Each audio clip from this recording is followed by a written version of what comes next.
Ladies and gentlemen, welcome back to another episode of Mastercraft.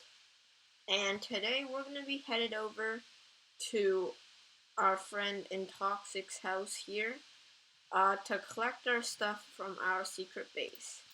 Now, you may remember that last episode I said that tensions were getting high and everybody was living in secret bases these days. Well, I also had a secret base, but after everybody stopped during the war, our secret base was burned, and sadly, it now looks like this. But I'm here to collect a few things, some of which include this. I actually had a mini automated sugarcane farm before. It won't even compare to the one we are gonna get today, but I used to have one before this, and it was actually pretty good. And I'm gonna be here to collect those and some of the other stuff that we actually got. So, yep, quite a few stacks. That's gonna make quite a lot of fireworks for us there. And hopefully, we can make a creeper farm in the next few episodes, and then we can start selling fireworks to other people for some more diamonds. On the note of diamonds, though, quite a few shop things have actually happened between last episode and right now. So, last episode, we opened our shop, which was the Daxtas Delivery Services. And between then and now, we've actually made so many diamonds. So, the mending book is actually our most wanted item that we sell. And we've actually made so many diamonds off of that. Our friend Sebastian has actually bought more than 12 mending books, which has resulted in us having more than 3 stacks of diamonds, which is pretty good for the very first week of having this shop open. Now, on the subject of shops, on the server we've actually begun the construction of a shopping district / village town of the Wild West, and I've actually contributed another shop to this place, which is the village bank. Unfortunately, I wasn't able to get the building process of how I made it on camera, but basically, before I even thought of building the shop, I actually made this ledge thing because I thought that that'd be pretty cool to build on the cliff. I made like this little bridge thing to hold it up to make it seem like it's being held up and not defying physics. And then up here I built the actual shop with the fake pile of diamonds because it's a bank. So I've decorated the outside with some classic Wild West bank things like some iron bars, cactus, a little hood, lanterns, and all of that. And if you come in here, we're actually selling items at a pretty good price. 4 stacks of dirt for 1 diamond, 2 stacks of quartz for a diamond. We've actually made lots of diamonds, or we've sold lots of quartz here. We're selling shulker boxes because, as you may recall, we won on the end raid and got tons and tons of shulker boxes that I don't know what to do with. So I'm going to try selling them here. And I also have a head sales where they can rename a piece of paper and we can try and get them the head or mini block that they want. Upstairs we have a diamond showcase area, which is pretty cool, and it fits in with the bank aspect of the shop, so that's also pretty nice. One more thing on the subject of shops is that lately a lot of the server members have been bugging me a lot for wood, and when they kept begging me for wood, I thought that I would make a shop so that I could at least make some money by giving people wood, which is what they want. So I'm gonna be building a wood shop, and since I've already cheated you out of one shop building montage or time lapse this episode, I think that we should probably give you a time lapse of building our wood shop.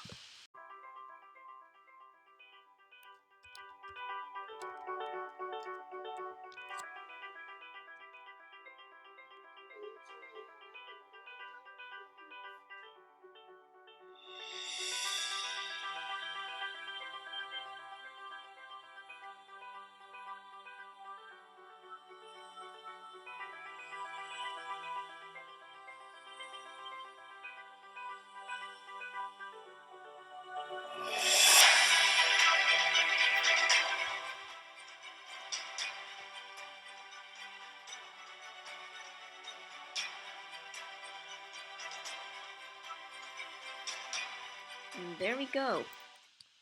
Uh, it. I tried to make it look like a horse carriage wagon from the Wild West with our two horses here.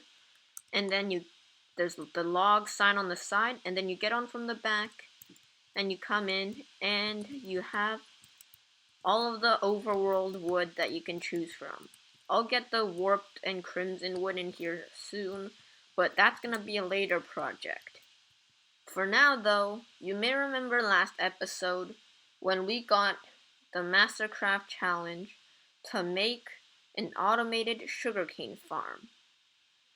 Now, we're gonna do that this episode, but since AFK farms always take up so much lag on the server, they make so much lag, I think that we should find a industrial or farm area somewhere far away so that it doesn't cause lots of lag on the server.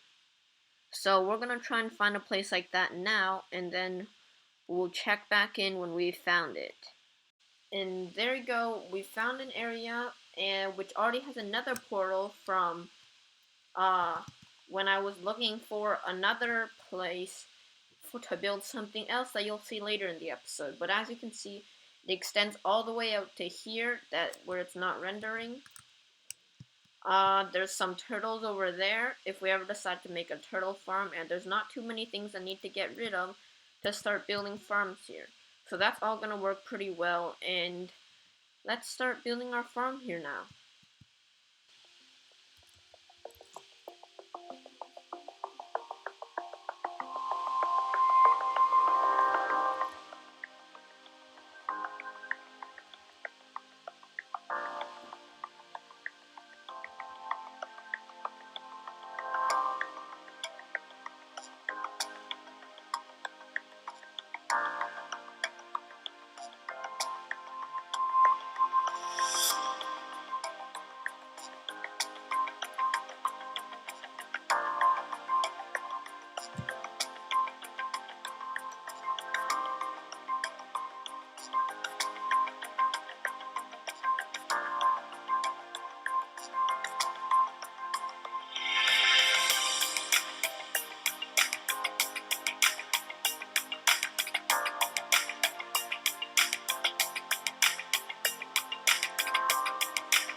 And there we go. It is done. This is a massive sugarcane farm, and it actually gives more than 1,000 sugarcane every hour, which is really, really, really impressive and really good, which is what we need. Basically how this works is that we have a redstone clock in here, and every single time all of the blocks move from one to the other, this moves, engages that which that observer detects, and that thing moves down and destroys and collects all of the sugarcane in here.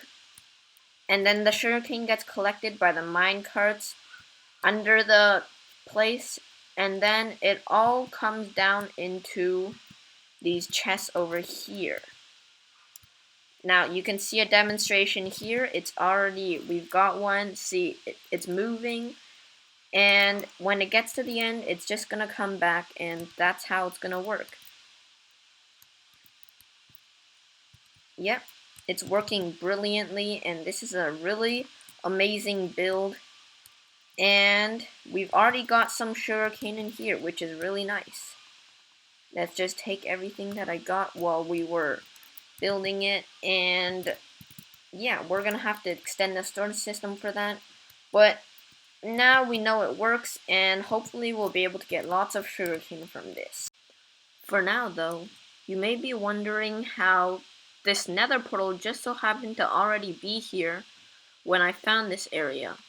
Well, that's because while I was looking for an area to do something else that we're going to see in just a sec, I actually found this area and put the nether portal there. But then I found this area over here, and I decided to make my thing over here. And you may be wondering what this thing is. Well, this thing is the new minigame that I'm making, because things have been tense on the server and everybody's really anxious. So I decided to make this mini game to cheer everyone up and also try and make some damage myself. So basically how this works is that the game is called Amazing, and it's a hedge maze, and you follow a compass that's connected to a lodestone, and it takes you somewhere. And then when you think you have found the right spot, you chuck the compass down, and if you're right, then it'll suck it up, and then it'll give you a prize. And then you can trade that prize in for diamonds or other goodies, depending on how good the prize is. Now, still haven't finished building it yet, but I think that the maze, deciding how the maze would go, is something for off-camera work. But right now, I can actually show you how the redstone works for this game, which is right over here.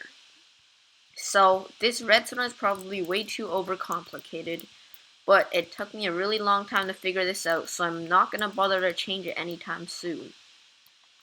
So basically, what happens here is that the item gets put into this shulker box, and then that may happen too fast, but then it came into this chest, which activated the comparator, and then that activated this dispenser over here, which would shoot out the item.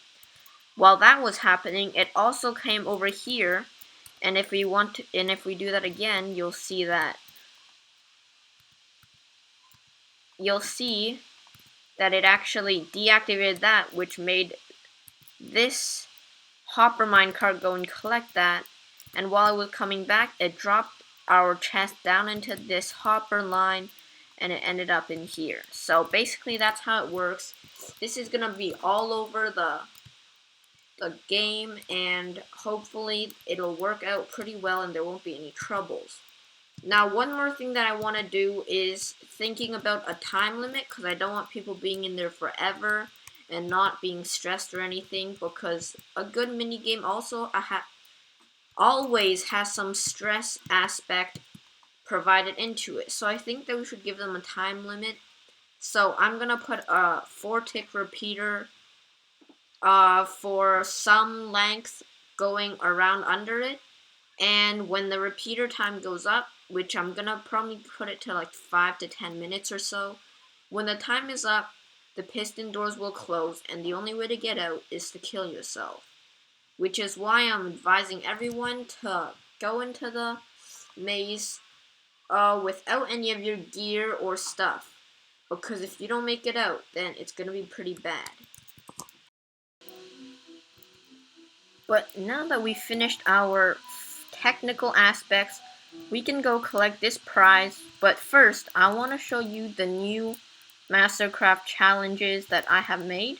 So, welcome to the Mastercraft challenge area round 2. This round is dedicated to farms, and all challenges are farm related challenges.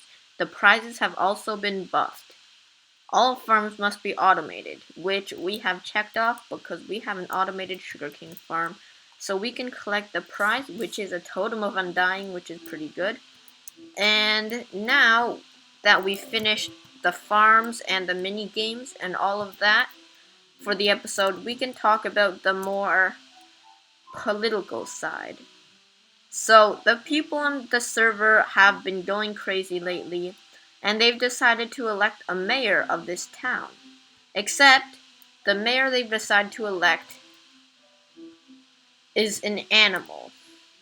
The 3 choices are apparently a chicken, a sheep, and a dog.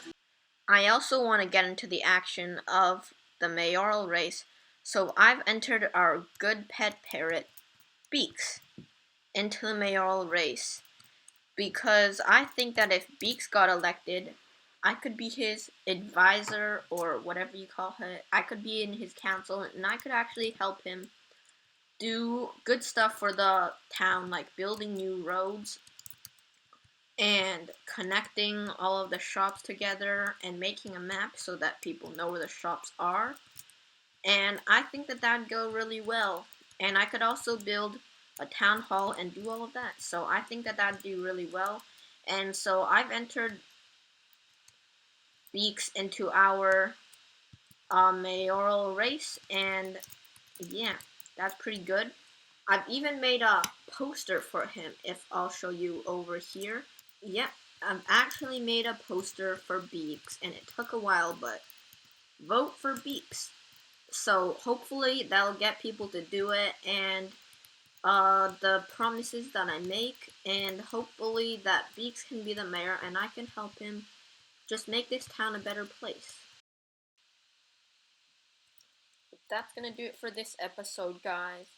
Some major things happened in this episode, a lot of introductions, the most notable of which are the introduction of our minigame, the town shopping district area, and with that coming the mayoral race that we've entered in.